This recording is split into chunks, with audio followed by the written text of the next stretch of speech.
श्री स्वामी समर्थ. माझ्या यूट्यूब फॅमिलीमध्ये तुम्हा सर्वांचे खूप मनापासून स्वागत आहे. मी आज हरभऱ्याच्या डाळीची चटणी करणार आहे.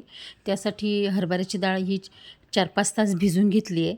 त्याच्यामध्ये मिरची आणि कोथिंबीर, जिरं, मीठ हे टाकून मिक्सरच्या भांड्यामध्ये टाकून वाटून घेणार आहे. छान चटणी होती ही पण हरभऱ्याच्या डाळीची. छान अशी वाटून घेतली. थोडंसं नॉर्मल असं पाणी टाकलं होतं.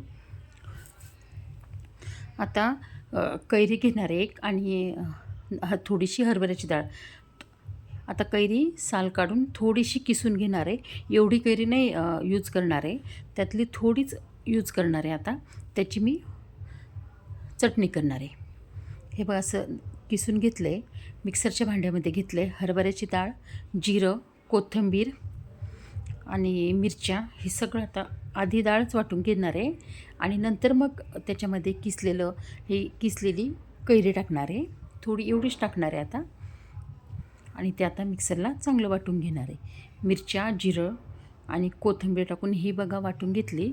ही डाळीची चटणी ही कैरी टाकून वाटून घेतली आहे. आता फोडणी देणार आहे. त्याच्यामध्ये जिरं, मोहरी टाकायची. तेल टाकले. आता शेगडीवरच, आता सध्या शेगडीवरच माझा यूज जास्त चालू आहे. तेल पण मी आता थोडंच यूज करणार आहे.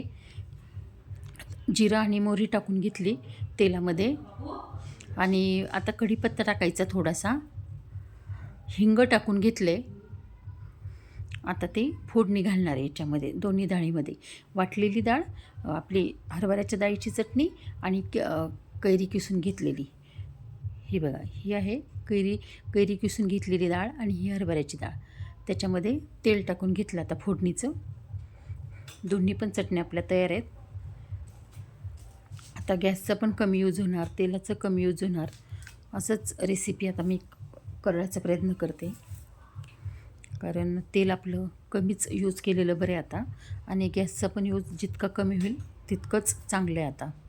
म्हणून दोन्ही चटण्या बघा किती छान झाल्यात ना. तेल मी मुद्दामूनच कमी वापरलं, नाही तर तेल टाकत असते थोडं जास्त. आज कमी टाकलं आहे मी.